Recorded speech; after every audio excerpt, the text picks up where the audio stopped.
everyone. And again, this is Carla with NeedyMeds. Thank you so much for joining us this afternoon for today's special topic webinar, which is Getting to Know PearlPoint Cancer Support. As you know, we have a couple of guest panelists today with us to teach you about the resources that PearlPoint Cancer Support offers. It looks like we may have a little bit of technical difficulty with one of our panelists joining audibly. So Abby, if you can hear me, you may want to just close out of your, or hang up if you've attempted to call in and try and redial in. And it looks like the audio PIN number you need is either #17# or just 17#. So let us know when you're in, Abby. And in the meantime, what I'm going to do is take a moment to go over just a few tips about the way we approach the webinars here at NeedyMeds. One of the things I want to know, which is really important, is that you can certainly take the time to ask questions at any point throughout the webinar by typing them into the questions section of your GoToWebinar control panel. And although you can do that at any point, just know that we will reserve answering questions until the end of the webinar. Also want to let you know that we are recording this afternoon's webinar, and we'll make it available for viewing on our YouTube page, probably by the beginning of next week at the latest. What else did I want to mention? That's pretty much it as we get started. And what I'm going to do is go ahead and talk a little bit about what NeedyMeds is, and then I'll transition over to our guests. Abby, it looks like you have joined us. If you can hear me, and certainly if you wouldn't mind giving a shout out to us, let us know that you're here. Hi, yes, I'm here. Beautiful. Thanks everybody for your patience with that. So let's talk just a moment about NeedyMeds. Here's a snapshot of our homepage. I always put that up because really our homepage is the face, our website is the face of our organization. And we here at NeedyMeds, actually in the last year, we recently, just about the last year, we updated our mission statement to be a bit more concise. So what we do here at NeedyMeds, for those of you that aren't familiar, is our goal is to educate and empower those seeking affordable health care. And we define education really in two ways. One, by educating people about NeedyMeds and the resources we offer, and that's a role that I play here at NeedyMeds. Again, as I said in the beginning, my name is Carla, and my title is actually Education Coordinator. So my role is to certainly teach people about the resources we have here. But the other way we define NeedyMeds really is by letting them know other invaluable resources that are available and other timely healthcare topics, which is why we are so pleased to have our guests with us here today. Our panelists from PearlPoint Cancer Support are nutrition educator Margaret Martin and oncology content manager Abby Henry. And before I pass the screen, I believe Abby's getting us started, let me tell you a little bit about them. First of all, the nutrition educator, Margaret, received her undergraduate degree from the University of Alabama and wants everybody to know she's a loyal Crimson Tide fan. Margaret received her graduate degree from the University of Tennessee, and in her spare time, she enjoys gardening, growing vegetables, and most importantly, walking with her dog, Lulu. We have that in common. I spend most of my time dedicated to my loyal puppy, Benjamin. And then we also have Abby, the PearlPoint Cancer Support Oncology Content Manager. Abby has been with PearlPoint Cancer Support for 5 years. And as the Oncology Content Manager, she manages the educational website and My PearlPoint, which is a resource they'll talk to you about during the webinar. Abby also assists in scheduling nutrition consultations for cancer survivors as well as their caregivers. And today, Margaret and Abby are going to share PearlPoint's mission and services, as well as nutrition tips and strategies to manage the top side effects of cancer and its treatment.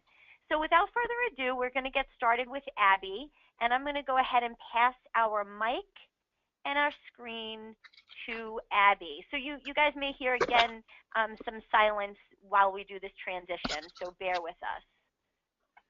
Let's see. Let's see, everybody. Bear with me, everybody. I'm having a little trouble transferring the screen to Abby. Let's see. Hang in there, guys. We'll get there. Let's see.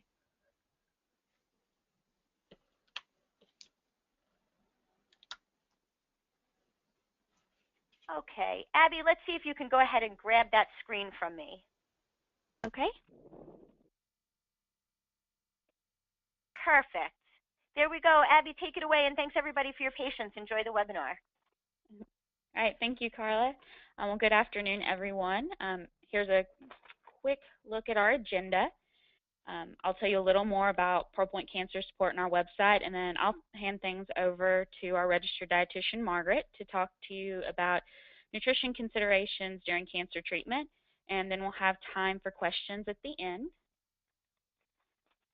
So a quick disclaimer, PearlPoint Cancer Support is not a treatment facility. We're a nonprofit organization that provides education and resource navigation for cancer survivors. This webinar does not provide medical care, so always talk to your healthcare team before changing your diet or if you experience any side effects from treatment. So who is PearlPoint Cancer Support? We're a nonprofit support organization with the mission to create a more confident cancer journey for adults anytime, anywhere. We've been serving survivors and co-survivors and healthcare professionals for 30 years.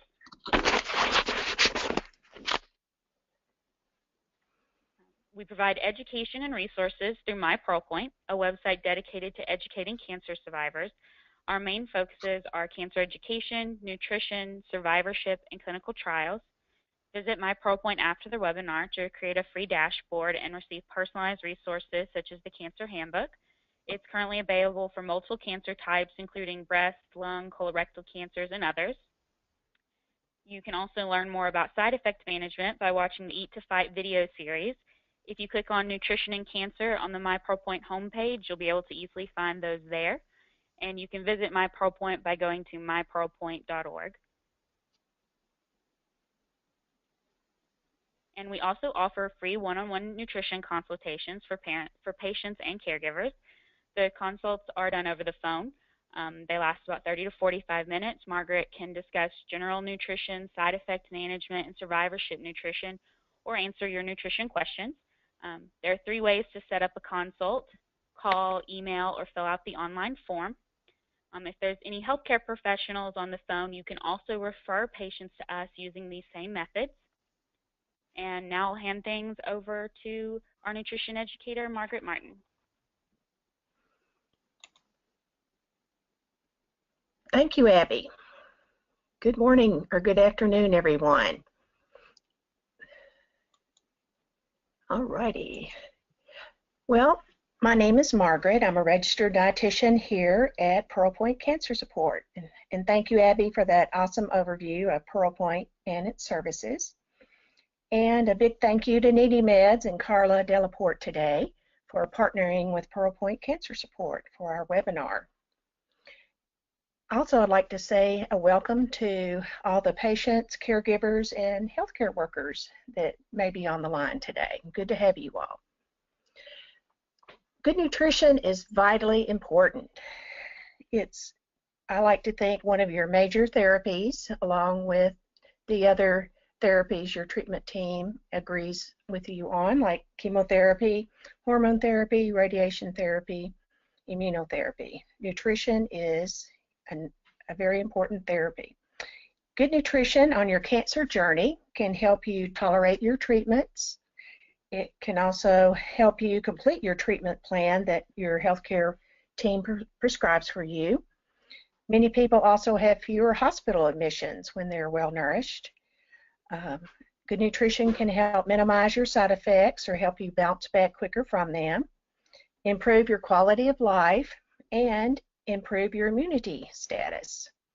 So be prepared for your cancer journey with good nutrition choices. Also, malnutrition is the second most frequent diagnosis for folks with cancer. Up to 80% of patients with cancer will be diagnosed with malnutrition sometime along their journey. So Be prepared, have a roadmap, and be ready to address good nutrition along your treatment journey. Today, I thought we would look at 3 of the nutrition roadblocks you may encounter during treatment. And I've categorized those into 3 categories or types: digestive issues, physical changes in your body, and maintaining a healthy body weight. By having strategies to address these 3 roadblocks, you can help yourself not be part of the 80% that might be diagnosed with malnutrition. First, let's look at digestive issues. What are we speaking about when we say digestive issues that you might encounter? One might be nausea and vomiting. Another might be constipation. Another digestive issue or roadblock is diarrhea, along with gas, bloating, and lactose intolerance. Let's start first with nausea and vomiting. Nausea and vomiting can happen for many reasons, but how do we work to control it? One suggestion is keep on track with your anti-nausea medications. Some people only take them after they start feeling nauseous, and this can be a big mistake. It's better to take it proactively, take it on a schedule, so you can minimize or avoid nausea altogether. Also important, know what triggers your nausea. For some people, it's the strong aroma or smell of food. For other people, it's the cooking of food, just the process of cooking, whether you're cooking it or a loved one might be cooking. So avoid strong smells if you can. Stay away from the area where food is being prepared at your home. Use straws or cups with tops to maybe minimize the aroma from beverages. Also, eat 5 to 6 small meals or snacks a day. Small amounts of food are easier for your body to digest and obtain the nutrition from, and they move through your body more efficiently, reducing nausea. Stay cool. Wear loose clothing. Sit with a fan near you and try to be relaxed at your meals. Staying cool and relaxed helps your body digest your food better. Choose foods that might be soothing to you. Some people that might be a soft menu or a cold food plate instead of a hot meat and 3 plate. Try to drink most of your beverages between meals. In other words, don't drink a lot at meals. Sometimes when patients drink a large amount of fluid at a meal, it causes bloating and nausea. So sip with your meal and try refreshing between meals with beverages. If you do vomit, do try to rehydrate by drinking clear liquids like broths, sodas, and clear jellos. Next, let's look at constipation. Constipation is the reduction in the number of bowel movements from your usual pattern, or it can be hard stools, both of which are very uncomfortable. So, one strategy to address constipation is to be sure you're getting enough fluid daily. Fluid plus fiber in your foods equals a nice formed stool. So, spreading your hydration throughout the day is important. A general suggestion is 6 to 8 glasses of fluid, but you may have another goal depending on your health status. What is a fluid? Well, anything that's fluid at room temperature is counted as hydration, like soups, shakes, nutritious drinks, gelatins, popsicles, ices, and juices. They're all fluids as well. So be sure to use them throughout the day. If you're able to eat fiber, spread it out throughout the day. Your body likes to have fiber at each meal if possible, and often at snacks. Remember, fiber plus fluid makes a nice formed stool. Another strategy that helps a lot of people is to enjoy a high fiber snack at bedtime. Include fiber-rich foods like bran cereal, prunes, and prune juice. Also include a fluid at your bedtime snack to activate the fiber. Then when you wake up the next morning and start your day, often people will have a nice bowel movement in the morning. To support good digestive function, stay active and physically active to support digestion. Physical activity is nature's way to support the movement of food throughout your digestive tract. So if you are able to physically exercise, cleared by your medical team, do so. And talk to your healthcare team for extra help with constipation. Now let's look at diarrhea. Diarrhea is a nutritional problem or roadblock because you're not absorbing the fluid and nutrients that you've been putting into your body. If that happens, be sure to plan to have a beverage or clear liquid every 2 to 3 hours while you have diarrhea. This will help prevent dehydration. What are some clear liquids? Well, we have a few listed here. Sodas, Jell-O or gelatins, tea, decaf coffee, popsicles, apple and grape juices, water, clear nutritious beverages, and broths. These are very easy for your body to absorb, especially when you're having a bout of digestive issues. Once your diarrhea slows down, then try adding back some crackers, rice, applesauce, toast, ripe banana, and other soft foods. These foods have soluble fiber that help your body reestablish a nice formed stool. And after the dry, soft foods, you can start to reintroduce low-fat foods and easy-to-digest menu items. So that might be something like a roasted chicken, baked potato, or roasted veggies. And contact your healthcare team if diarrhea persists. Now let's talk about gas and bloating. Gas and bloating are very uncomfortable. They often trigger a reduction in appetite and make you less interested in eating. So addressing gas and bloating is very important.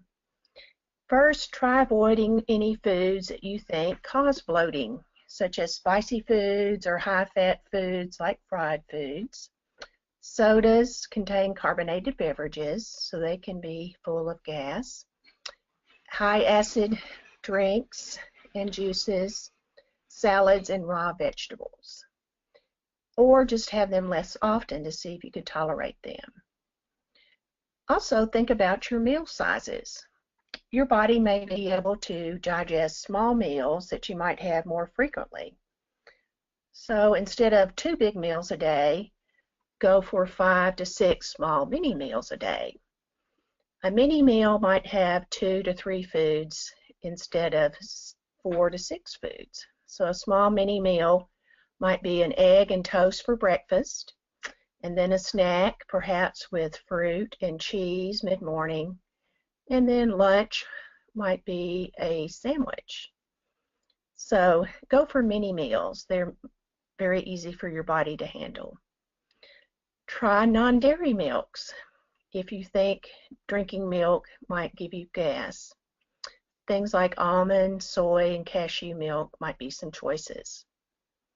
Slow down your eating speed. Why is the speed of eating important?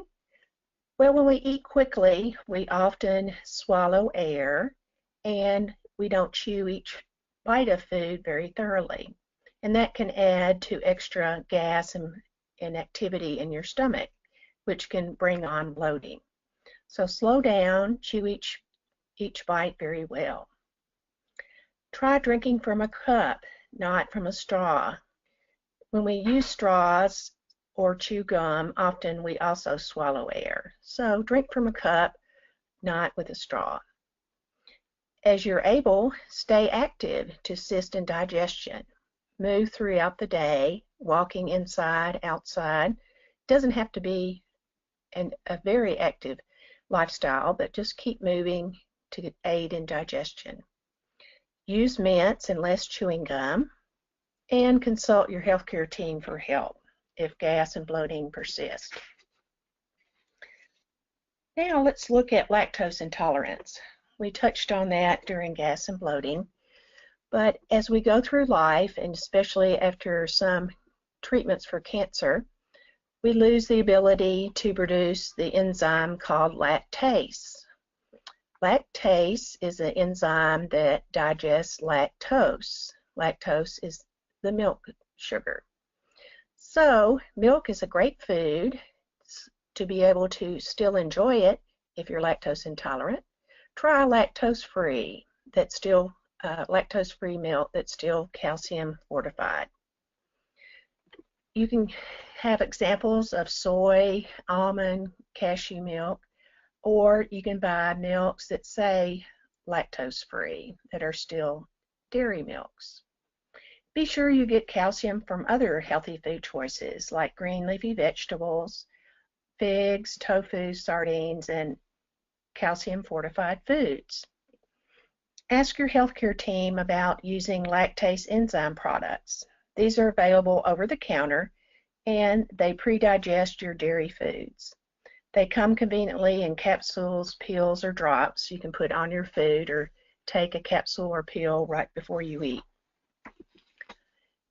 Next, let's look at the next roadblock, physical changes during treatment of cancer. 4 main areas: difficulty swallowing, dry mouth, sore mouth, throat and tongue, and fatigue. These physical changes often prevent you from eating the food you'd like or having enough energy to prepare foods. Let's look at difficulty swallowing first. Difficulty swallowing may be occurring for many reasons. One can be the lack of moisture in your mouth and throat. So by adding extra moisture to your foods, you'll give your mouth an easier job to do. You can add moisture by adding margarine, butter, gravies, syrups, or sauces on meats and vegetables. Also, choose vegetables and fruit juices and maybe canned veggies and fruits in place of raw fruits and vegetables. In other words, you're choosing the vegetables that already have moisture in them. If you're concerned about sodium with canned foods, you can also rinse the vegetables and then cook them in brand new water, fresh water, and that helps reduce the sodium. Use a blender to soften your foods or chop them gently and then put a gravy or sauce on them. Sip after each bite of food. Take a bite of food and then take a sip of your beverage. That way you're pairing moisture with your food and it makes it easier to swallow. And try to limit or avoid dry foods that might be irritating to your mouth or throat, such as toast, bran, hard breads, unless of course you moisten or soak them first with jelly, gravy, or a sauce. An example might be a overly browned piece of toast. Might be very difficult because you've cooked a lot of the moisture out. So to get around that, maybe put some cheese sauce on it or moisten it with jelly. And of course, notify your healthcare team if your swallowing persists, if it causes you to decrease your food intake, or if it worsens. Now let's look more closely at dry mouth. This is often a problem that happens as a side effect of treatment. Number one strategy would be to practice good oral and dental hygiene. Be sure to rinse your mouth often, even if it's just with water or a salt or soda type mixture. We have a great recipe for that on our website, mypearlpoint.org. Choose moist, soft foods. Let your food do the work for you. If your food's already moist, then that will help bring water and hydration into your mouth. Keep hydrated throughout the day, especially during the warm summer months. Try to plan for something to drink with each meal and at least 1 to 2 cups of fluid between meals. Think about sugar-free gum or sugar-free mints. They often help hydrate your mouth. Stay out of the sun if you find that sunlight makes you thirstier. Also, have a fun frozen bit of fruit, and that helps bring moisture into your mouth, such as freezing individual grapes or strawberries, small bits of banana on a cookie sheet, and then put them in a baggie, and then you can suck on those between meals. Next, let's look at sore mouth, tongue, and throat. If your mouth is sore or you have an active irritation, concentrate on soft, bland foods. We do have a nice, soft diet posted on our website if you'd like some ideas. Avoid irritating foods that are high in acid, like vinegar, citrus fruits, and tomatoes. They carry a lot of acid and can sting and burn irritated areas. So instead of tomato or tomato juice, you might try apple or grape, which are much lower in acid. Eat small, frequent meals and soft proteins. Often when your mouth is sore, it's difficult to get enough protein in your meals and snacks. So be prepared with some soft choices on hand, like cheese, eggs, yogurt, custard, beans, ground meats, and smoothies. And again, add moisture to dry foods, such as your toast or hard breads, by using gravy, syrup, or a sauce. And eat foods at room temperature rather than very, very hot or very cold. Foods at room temperature are less likely to be irritating. Next, let's look at another physical change that we hear a lot about, called fatigue. Fatigue during cancer treatment is a major barrier to eating well. New research tells us that keep on moving, keeping physical movement in your day can help build back up your strength. So if at all possible, and if you're approved for physical activity, keep on moving. Ask for help. Ask your family members, friends, neighbors, coworkers to bring meals on certain days of the week or to shop for you. Prepare your grocery list and share that with them. Save your energy for eating. Let someone else do some of your chores for you. Also, to fight fatigue, fuel up with food every 3 to 4 hours. Fuel coming into your body on a regular basis can help protect your muscles, which give you strength. Also, eating every 3 to 4 hours can help your blood sugar stay stable, which also can help you feel better and have more energy. And be smart about the foods that you do eat. Choose foods that provide sustainable energy, especially proteins. Try to eat foods that are as close to their natural state as possible, meaning fruits, vegetables, meats, and grains. Try not to eat too many foods that have been processed that may have some of the energy taken out of them. And of course, stay hydrated. Having enough fluids on board, drinking fluids throughout the day, help your body have a good circulation and also move your medicines throughout your body that you might need. So stay hydrated as well. And lastly, let's look at maintaining a healthy weight. There are several roadblocks that prevent us from having a healthy weight during treatment, such as feeling full quickly, loss of appetite, and weight changes. To deal with the feeling of fullness quickly, concentrate on what you're eating. Oops, excuse me. There we go. Concentrate on what you're eating. Enjoy each bite. Sit down and make each meal an enjoyable one. Make every bite count. Plan 4 to 5 small meals throughout the day rather than 3 great big meals. Eating small meals helps your body digest the food and move it along your digestive tract in time for the next meal to come. And as we talked about before, drink mostly between meals and limit your mealtime beverages. That way, you'll enjoy your whole foods and not fill up on water. Avoid carbonated beverages. They can sometimes make you full. If you have a large problem with feeling full quickly, eat your protein first at a meal. That way, you'll always have your good protein on board. What about if you don't have a great appetite now? Well, make mealtime a relaxing time. Make it pleasant. Maybe put flowers on the table or put a pretty napkin at your place with pretty colored cup or plate. Keep the foods, your favorite foods, on the table. Try to eat foods you like and sprinkle in some new foods every now and then. If you're a caregiver, maybe ask your loved one, what can you eat for energy? Or what do you think you can eat now? Try not to make mealtime a time for arguments or serious discussions, because sometimes the stress of the conversation can decrease appetite.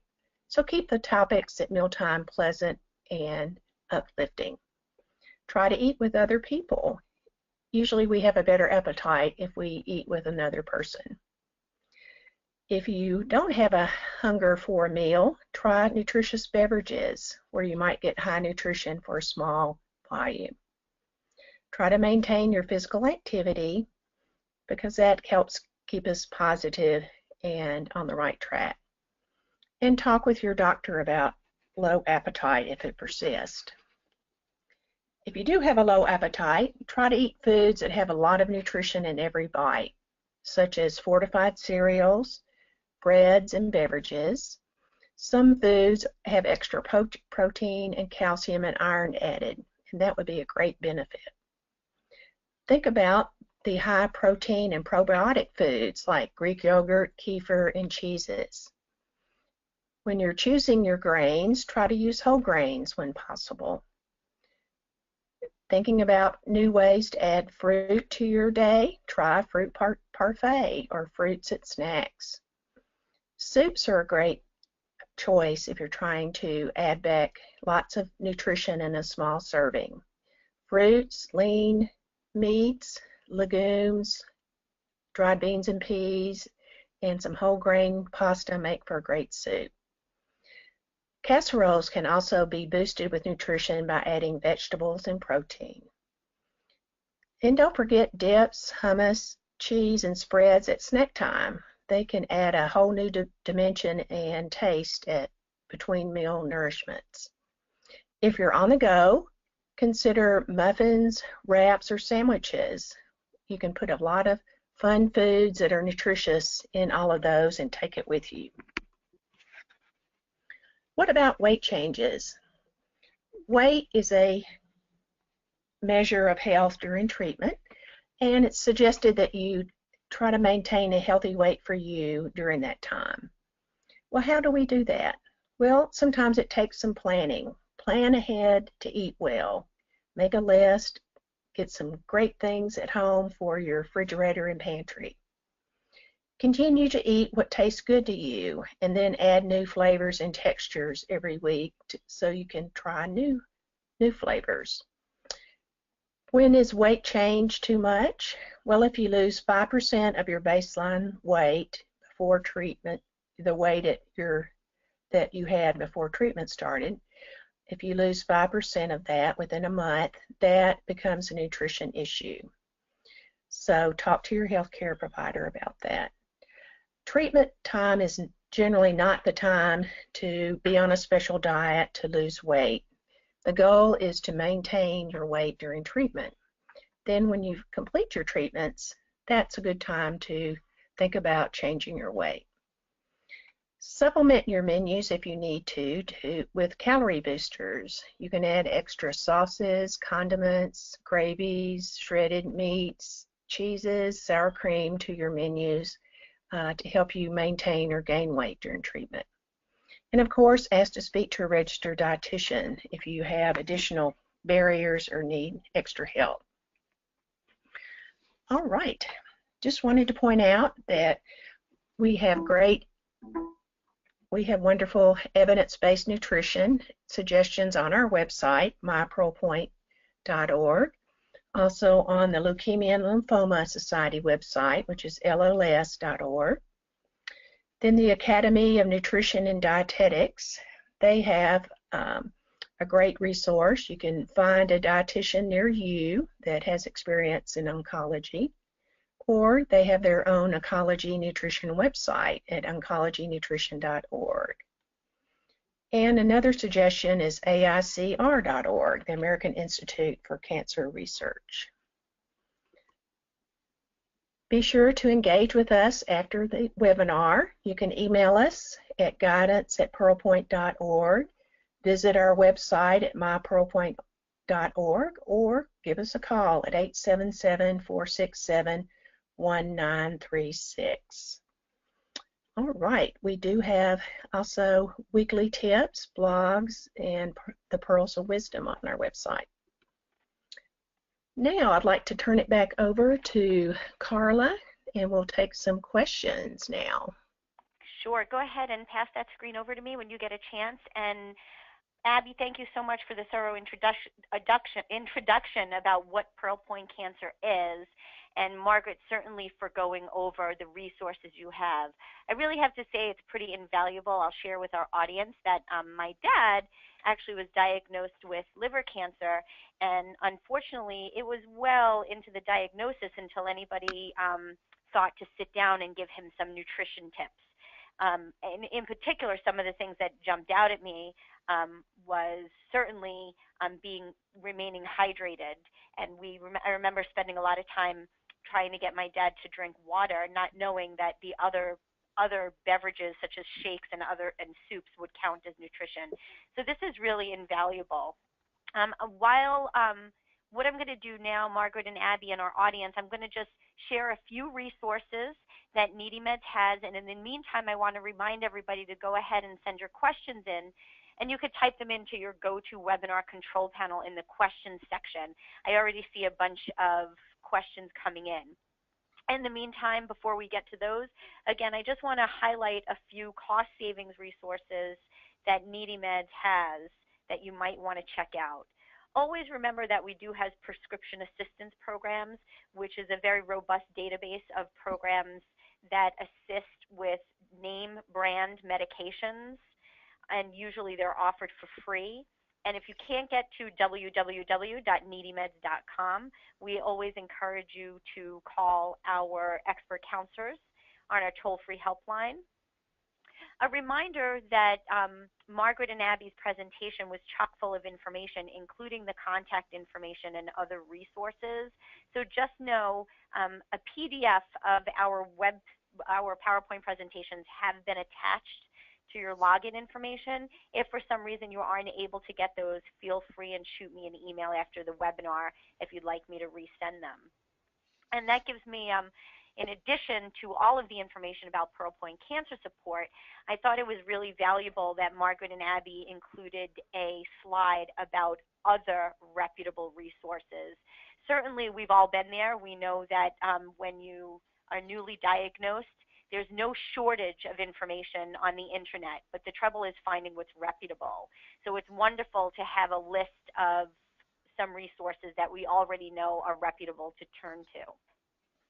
And when you're looking for specific assistance for cancer, there's a number of ways, destinations you can visit on the NeedyMeds website. We do have a robust database of diagnosis-based assistance programs, which is a database that usually includes programs that don't include medications, but what it includes instead are other healthcare expenses that don't fall neatly into that category. For example, under DBAs, you may find assistance paying for, let's say, travel to a doctor or specialized facility. Maybe you need assistance cleaning your house. Maybe you need help, maybe you need a copay card, or maybe you even need assistance purchasing a wig. So DBAs, or diagnosis-based assistance programs, is where you would turn on the NeedyMeds website. We also have a whole database for coupons and rebates. And we also have the NeedyMeds drug discount card, which is free and anonymous to access, and it can save you up to 80% off of the cost of prescription meds. A couple of quick things I want to mention. Margaret had said there are some things nutritionally that you can buy without a prescription that you may find helpful. And I believe one of the examples was, am I getting this right, Margaret? Lactase enzymes? Yes. Those are, okay, so those are over-the-counter medications. Well, it's wonderful if you go to your doctor and they give you a list of all these over-the-counter medications or healthcare options for you to just buy without a prescription. That is really great. But sometimes that can be expensive. Couple of tips. If a doctor tells you to get something and it's an over-the-counter product or medication, you can ask the doctor to write a prescription for that. Sometimes when it's written as a prescription form, your insurance, if you have comprehensive insurance, will cover it. For example, my doctor tells me, this isn't related to this, but just as an example, that I need Claritin for my allergies. Well, if I buy Claritin, it's $25 or $35. I don't always have that money. But if he calls it in as a prescription, my health insurance will cover it. So that's a tip. Another tip is, with over-the-counter medications, if you get the prescription and your insurance company doesn't cover it, you can go ahead and pair that prescription with the NeedyMeds drug discount card and hopefully get it at a reduced rate. So I just wanted to mention those couple of things. Before we go ahead on to questions, actually, you know what? I think I'm going to pause and take some questions because there's a bunch of them coming in right now. So I'll direct these, I think, mostly to Margaret because they are nutrition specific. But Abby, if there's ones coming in specifically about PearlPoint Cancer, I'll bring them to you. Margaret, one of the questions coming in is, what about juicing? Is that good for me? Great question. Okay, juicing is very popular, especially here in the summer months where our fruit and vegetables are plentiful. So juicing often is low in protein, of course has the fiber removed. So I think juicing is great for a snack or as a beverage along with a meal. But I would not replace a meal with juicing because of the low protein content. You could always add protein to your juice product with Greek yogurt or a protein powder. Oh, that's very helpful. Yeah, and that's a good option, the protein powder or yogurt. I've done that myself. And it does take something that may be, am I right, Margaret, something that may be just maybe a sugary snack into something where you get a lot more nutritional value, more bang for your buck, I guess. Yes, absolutely. And you can also freeze a juicing product and eat it like a popsicle. That's also great this time of year. Never thought of that. That's a great idea. And I want to also say there's, I think, a lot of, although this webinar is focused on assistance for cancer patients, certainly a lot of the tips you have given are good for the whole family. I have a question coming in, and either Abby or Margaret can take this one. And I don't know the answer to this, and this is important. Does PearlPoint Cancer Support have Spanish-speaking employees or a way to connect with people of a different, that don't speak English?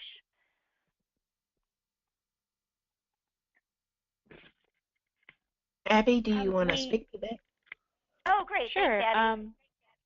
So we currently don't have our resources in Spanish, but we do have access to a translator. So, for example, if someone who's Spanish speaking would like to do a consultation with Margaret, we do have a way to bring a translator onto the phone call.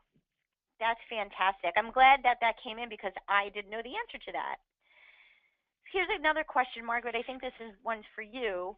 Somebody writing in that they eat only one meal a day. They don't have energy and they feel quite sluggish. Any suggestions on what to do for this individual to have more strength? That's a frequent question that I get. Eating one meal a day is kind of like trying to drive across, country just on one tank of gas. So I would suggest maybe take that meal and try to divide it up into several smaller meals throughout the day. That usually gives people more strength, more energy, because you are having a more constant flow of nutrition and fluid into your body. And having protein more often throughout the day will help protect your muscles, and that's where you also get energy. So helping to protect your muscles with more protein and more frequent meals will often help you feel more energetic and less sluggish. Thank you. That's very helpful. And Abby, this one might be for you because it's about PearlPoint Cancer and the population they serve. Does a person have to have a current cancer diagnosis for a nutrition consultation, or can they be a post-treatment cancer survivor and call for nutritional assistance? Oh, you can definitely be post-treatment. Margaret talks with people who have finished with treatment a lot about survivorship nutrition and ways to stay healthy and improve quality of life after treatment. So yes, it can be when you're first diagnosed, while you're in treatment, or when you finish treatment, and then our services are also available to caregivers as well. Perfect. And we do have a couple of more questions coming in. Margaret, what's a suggestion for somebody writing in that has trouble eating in the morning? They find that they don't like breakfast. And I think you addressed this a little bit during the PowerPoint, but if you can just touch upon that a little bit. Yes, what if you're not a breakfast person? Okay. Well, in the morning, often some people are slower in the morning, not as awake. So just a simple snack might be a good way to jumpstart your day. It can even be foods that aren't necessarily hot foods. You could do cereal, you could do a fruit parfait, you could do a tortilla with cheese in it that you might have toasted or cooked in the microwave, or it could be a nutritious beverage in the morning. So you don't always have to have traditional breakfast foods to have a meal in the morning. So think cool and think of any food that you might like in the morning. It doesn't really have to be a breakfast food. I think that's a really good tip because I know myself, I think breakfast, and I may not have an appetite, and I sort of, I limit my options so much by thinking of only what would be considered breakfast foods. When really, if I just peel back that way of viewing it, I find that there's a lot more options. Yes, And absolutely. it looks like this might be the final question. We have somebody writing in whose husband won't eat vegetables or meats, in particularly right after his treatments. So how does a caregiver, or in this situation his partner, help him eat right or get back on track? Well, right after treatment, many times the appetite might be decreased. You might have a sensitivity to certain taste or aroma. So hot vegetables with meat to some people is not appetizing. So think about another way to get protein in vegetables. It could be a smoothie, like we talked about earlier. You could have a sandwich, a cold sandwich that might have lettuce and tomato on it. Of course, it's well washed lettuce and tomato. You could think of maybe a taco with vegetables and protein on it, but not just a meat and vegetable plate, so to speak. And try to be pleasant at mealtime and just encourage them and make mealtime happy time till they get their appetite back. So thinking outside the box, what are some other ways to get vegetables that he might enjoy, I think is a great way to go. That's very helpful, and I like, Margaret, also how you stress about making mealtime pleasant, relaxing, and calm. As I said, I have experience with my family, and I remember it as as the days and weeks passed, it was like we all knew mealtime was going to be quite tense, and we didn't realize at the time how important that was to eliminate that tension, to make the food more palatable and to make the patient make it just a little bit easier to eat and allow his body to digest. I don't think I have any other questions coming in. However, as I said, I will leave you with their contact information for both NeedyMeds and PearlPoint Cancer Support at the end of the webinar, which is on the next slide. And you should all have access to these PowerPoint presentations. Again, if you don't, shoot me an email. What you're looking at on your screen right now are other upcoming webinars throughout the month of August. And that's only a few of them. We actually have, I think, 8 or 9 webinars for the month of August alone. So we do hope that you join us. They're always free to participate, and you could register for these webinars right on the NeedyMeds homepage. On the bottom right hand of the homepage screen, you'll see the NeedyMeds calendar of events. And if you click on any of the ones that you're interested in, you can register today. As promised, there's just a snapshot of PearlPoint Cancer Support's contact information. And Margaret and Abby, just take a quick look, make sure I got that extension right, and all of the information I have up there looks accurate. And of course, right underneath that is the website and the toll-free helpline to contact NeedyMeds. So Margaret and Abby, that looks accurate? Yeah. Yes. Looks good. Fantastic. Well, of course, a big thank you for everybody for taking time out of their day, which is no doubt busy, to learn about PearlPoint Cancer Support. And a big thank you to our PearlPoint Cancer representatives, Margaret and Abby, for today's presentation. Everybody, we look forward to keeping in touch. And thank you, and have a happy and healthy rest of the week. Take care. Thank you. Thank you.